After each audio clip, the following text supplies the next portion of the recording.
the love came back to her. She even informed him that there is someone who is sick at home. She had taken some time. So you never have love and you see someone that's sick, keep on praying for that person for the love to come. That love of prayer, the prayer you make of love, can deliver his or her heart. And God opens the doors of love. Hallelujah. Amen. You shouldn't hate that person. Just forgive. The Bible says, let us forgive each other. You can forgive your friend. You can forgive your friend, your neighbor.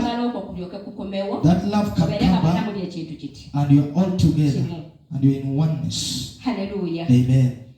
We are still proceeding. Can move to Proverbs. Proverbs chapter 8.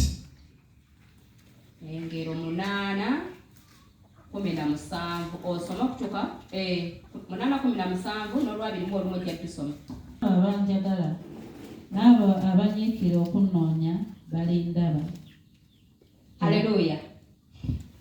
Kitegeeza okwagala okwo.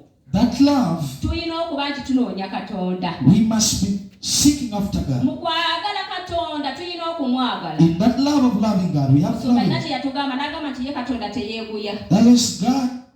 Ekyamazima teyeeguya. Bwe nagenza okusoma mu ssuula eno. When I took time to think about this, akugambye nti njagala abo. It says I love those who love me. Ekitegeeza abatamwagala. It means that those who do not love Him, He leaves them. N'agamba nti n'abo abanyiikira okunnoonya banaakola ki? Banaandaba. Ekitegeeza ku kwagala okwo. Mukama ayagala tumwagala tetugaddeko okumunoonya. God wants us to love Him and we need to seek Him. If you don't love God, you can't see Him. If you fail to seek after Him, you can't see Him.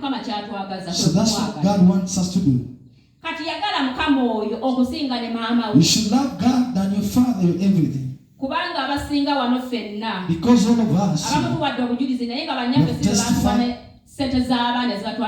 have testified for many things.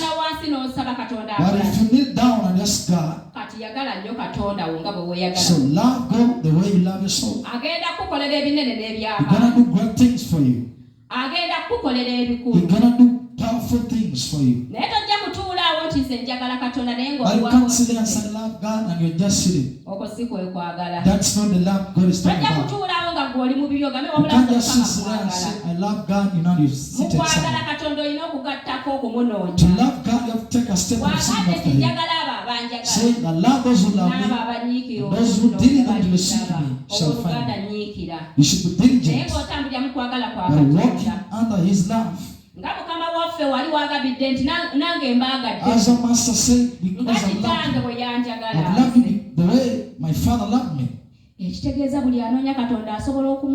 means whoever seeks God can see. You don't just say, I just love God and you get seated somewhere. You have to take a step of loving God, seeking God all of your heart. Loving Him with a righteous heart. Seeking Him, believing that if I seek after Him, whatever I ask for, He must grant it to me. If I seek after God, everything I need, He must fix them. As a Father loved us too. If it is a church, let's love all people that are in church. Your friend, no friendship is of blood, but it could be of church. And you feel he was attacked to some situation. You shouldn't just stand aside. Raise that love that you have Christ Jesus. Stand and pray for the person. God is gonna bless you. You will see God. Seek God. The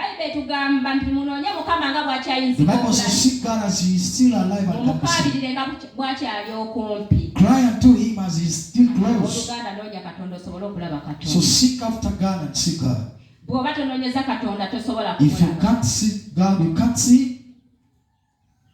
Hallelujah. Amen. We have many women in this Bible. But our master loved them. And they preserved the love between them and their master. Right from the beginning. It was Martha who poured the perfume on his feet and his Martha and Lazarus loved God. And even Jesus loved them because of the love they had towards him.